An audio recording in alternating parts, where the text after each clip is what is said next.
Ihr Hund hört nicht auf Sie und weist unerwünschtes Verhalten auf. Wenn Sie das ändern möchten, würde ich Sie gern dabei unterstützen. Es gibt keine Problemhunde, nur falschen Umgang und Verhalten gegenüber dem Hund. Das lässt sich ändern und ich zeige Ihnen, wie Sie das tun können.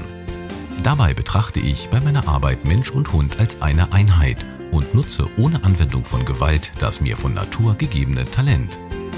Auch dort, wo andere erfolglos waren oder resigniert haben, helfe ich, ohne dass sie sich dabei in Unkosten stürzen müssen. Überzeugen Sie sich selbst und kontaktieren Sie mich ganz unverbindlich. Gerne stehe ich Ihnen mit Rat und Tat zur Verfügung.